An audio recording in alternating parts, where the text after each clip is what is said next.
online talk by Dr. Koundinya Desiraju from THSTI. Welcome, Kondi, you can start your talk.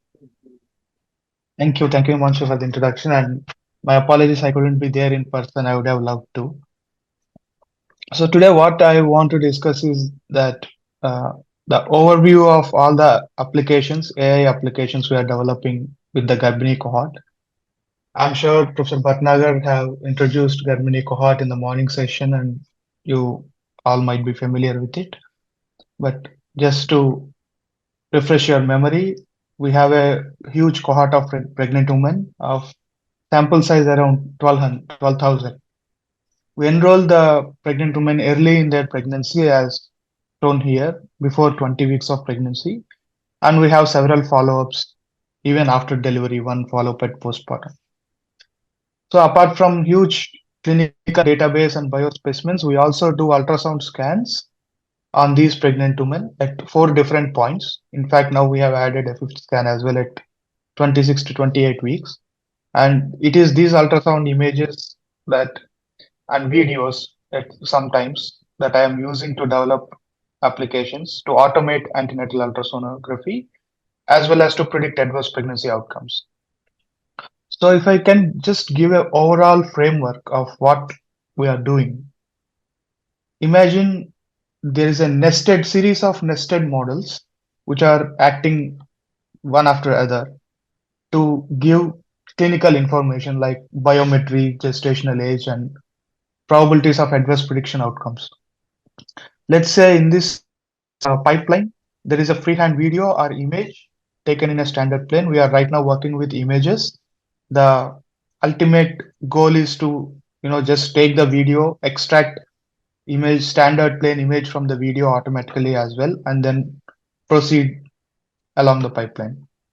So now the first model we have developed is we call view classification model. It identifies the anatomies present in the images, whether the anatomy is abdomen, femur, head, placenta, cervix.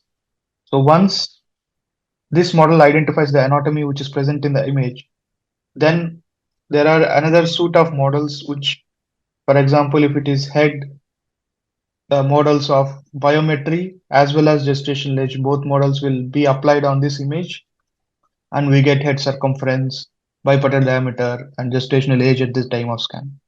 If it is a cervix image, the model of predicting preterm birth using cervical images will be applied, and you get the probability of preterm birth. And we plan to extend this to even more adverse pregnancy outcomes.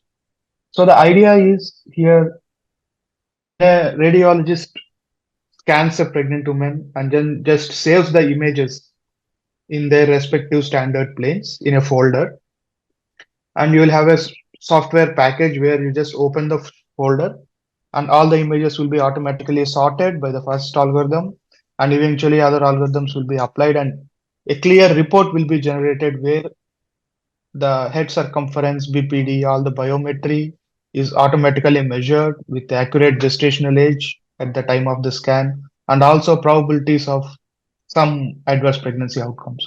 So this is the overall bigger picture vision we are working with. And now I'll show you the data of some of these models, which is first view classification model, and then models for measurement of biometry, and then the gestational age estimation model, which is the most mature and also externally validated at this point of time, and lastly, the model for predicting preterm birth.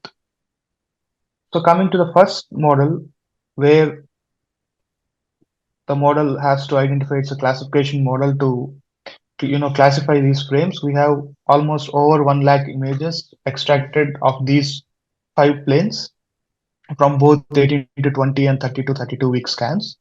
We used pre-trained ResNet 34 architecture because this is a relatively easy task, as these anatomies look very differently in the images. They're very different from each other, so it's easy to identify and discriminate between them. And it also shows in our accuracy of almost 99.9% accuracy. And even if you can see here the confusion box, the red numbers are the errors, which are very, very less. So this algorithm we have developed and internally validated, and we hope to conduct external validation studies for the same.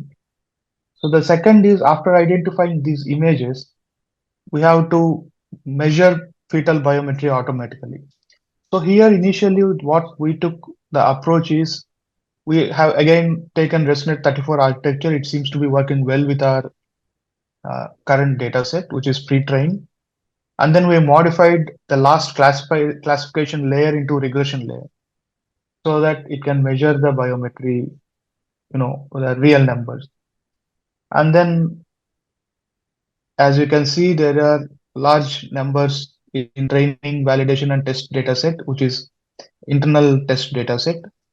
So we have done almost 30-fold cross validation on these data sets. And here are the reports on the test data set, where we can measure head circumference and abdominal circumference with an average error of 1.5 centimeters, and the other biometry like femur length, bipedal diameter, and occipitofrontal diameter around zero point 0.4 plus or minus centimeters. Now, to actually clinically interpret whether this error contributes to how much difference, for example, when you use it for dating, when you use it to measure SGA, we are yet to do that experiment. Basically, we want three or more radiologists to measure head circumference, all these biometry values on the same set of images, and we compare the variation, we inter-operator variation with the variation we are getting, error we are getting with these algorithms, and we get to know the real world impact of these errors. But right now, we just have these numbers, which we can't interpret more than this. And the last one, now we completed the biometry part. I'm not going into more technical details of training and lot of other secondary supplementary results because of time constraints. Now let's move on to gestational age, the model. So first of all, the question is, why AI for gestational age estimation? What is wrong with the currently existing GI estimation algorithms? So mostly right now, the GI estimation algorithms assume that the size of the baby is equal to age of the baby. That is, in most cases, might not be true, especially in second and third trimesters. In first trimester, if you measure crown rump length, that is length from head to the buttocks of the baby, it is shown to be the most accurate way of estimating gestational age till now. But while we move on to second and third trimesters, the gestational age is estimated using head circumference and other biometry I have mentioned before. And also there are several natural variations as well as abnormal variations in the fetal growth, fetal size, which might affect the accuracy of these models. And especially notably, more than 40% of pregnant women seek antenatal care beyond their first trimester in India. And also there is high prevalence of abnormal growth patterns like small for gestational age fetus in the India. So these current methods are merely an approximation. So what is our hypothesis is, if we can take the images of these biometry images, the entire image of head, image of abdomen, and image of femur, and see if the model can learn any other parameters, any other features beyond biometry, which are maybe stable enough even in small for gestational age fetuses and can give us more accurate models. So that was the hypothesis. So we have proceeded to take images of head, femur, and abdomen. But when we did our initial round of modeling, we found that the only head image is giving more accurate results. We have also tried multi-input architectures, like input all three images, etc., etc. But ultimately, we found that the head image is giving most accurate results. So in order to make sure that our model is not learning any random thing, but it is learning to look at the head, we have this architecture of multitask architecture where the model identifies the head as well as predicts the gestational age. So there are two heads, one segmentation head, one regression head, and both losses are combined to train the model. So with this architecture, we also had uh, another algorithm inbuilt for this, because of to avoid inaccurate predictions. So, for example, we all know that all these AI algorithms are they perform very well in a data sets where they are trained in the training. If a test image is belonging to the training distribution, it performs very well. But it is out of distribution or the test image different from the training image. Uh, we are not sure of their predictions, and we don't know actually. So this is a framework designed for our algorithm to say, I don't know. I haven't seen this image before, so I don't know. I cannot predict accurately. So how we are accomplishing that is with all the training data set, we have used our encoder, which is again ResNet encoder, and we have created a reference feature vector. We have averaged feature vectors of all images in the training data set and created a reference feature vector where for every test image, the same process is applied and a feature vector is created for the test image. And the distance between two feature vectors is measured to see if the training test image belongs to the training distribution or not. If it belongs to the training distribution, and then we will go ahead to the regression head and predict GA. If it doesn't, we will reject the image and ask, say, I don't know, and we please provide another image. So this way, we hope to curtail the erroneous predictions from our algorithm. So this is one novel framework we have introduced, and after implementing this framework, we have accuracy of around 3 days in internal validation 6 and 6 days in external validation dataset. The external validation dataset is collected by from Dr. Kurana's clinic, who has been mentoring our Garbani ultrasound programs and helped in development of protocols and everything. So from his dataset, we collected a retrospective data of 300 patients and validated this model externally. And on the right side, if you can see, our Gauge model error is narrow and centered around zero, while the other models, which are biometry based models like Hadlock and Intergrowth, are either overestimating or underestimating in most cases. Now, the lastly, as I said, the purpose of it is to build accurate models even for people with abnormal growth patterns, right? Like small for gestational age.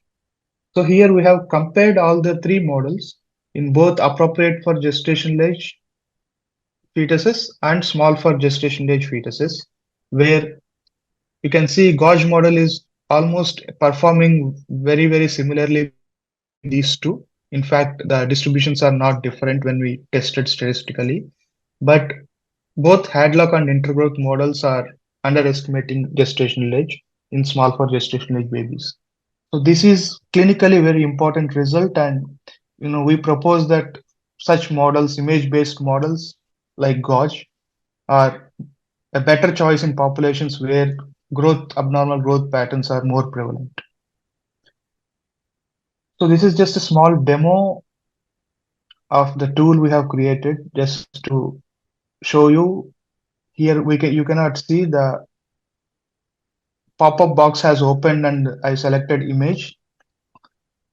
So once you select view, it says that, okay, this view is of head image. Once we select GA, it also says this view is head and gestational age is so and so, and also identifies the head properly. So similar app also we have for measuring biometry. So the last one is the preterm prediction model. We are yet to in the development stage of the model. This is my main India Islands project, where what we have asked the question is, does implementing advanced machine learning models like CNNs on images, which is not done, especially on cervix images, which is not done yet, can we develop a universal screening model to predict preterm birth? So here, apart from the Garbani cohort, we have, as part of this project, we have created another cohort in HIMSR, HH Centenary Hospital in Jamia Hamdard, where you can see the partition of train, validation, and test images. This is for internal dataset, training dataset. And in the cohort, the sample size was supposed to be 800, and we have almost achieved all the numbers and also documented around 750 outcomes. the images from this cohort might not be used just to validate preterm birth prediction models, but also the models I have uh, described earlier, the biometry prediction models as well as the gestation age gauge model. So my initial results are not very promising. The AUROC is of just 0.6 since we are developing a universal algorithm. If we select only a subgroup of high risk women for preterm birth, this AUROC might increase. But right now, what we are doing is we are trying to segment the cervix area along with the line of measurement of cervical length. And similarly to the gauge algorithm, I'm trying to implement multitask model where segmentation and prediction of preterm birth occur simultaneously. Hopefully, that will make the algorithm focus most on the relevant area, region of interest in the image, and might improve the results. So yeah, I think I finished my time. With this, I'll end my talk and happy to answer any question. Thank you, Condi, for finishing right on dot. So if there are any questions for Condi. Hi, this is Ganapati. Just had a couple of one observation. Maybe you could have shown me hi. It'd be nice if you had shown some images because I was very curious to know about the image quality in general. Also, when you train, are you training with DICOM images or screenshots? You know, people usually convert them to JPEG or PNG files. Yeah. So we are training with JPEG images. Doesn't that any difference? Have you compared just training with DICOM versus JPEG? Does it make a difference? Do you have any idea about that?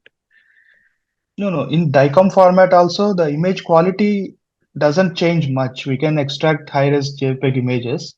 But in DICOM, in addition to the image, you have all patient characteristics and metadata attached to that.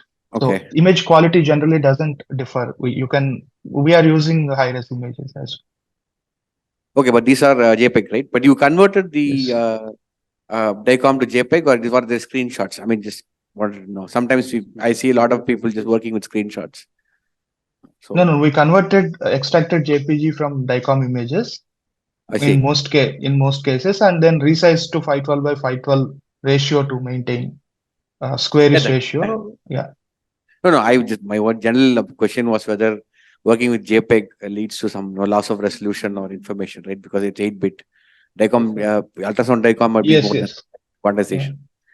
Yeah. Okay, yeah. All right. So if you don't observe, but you got 99%, so I guess it's not making a big difference. Okay. Thank you. Thank you. Also, it'd be nice to show some images because I'm used.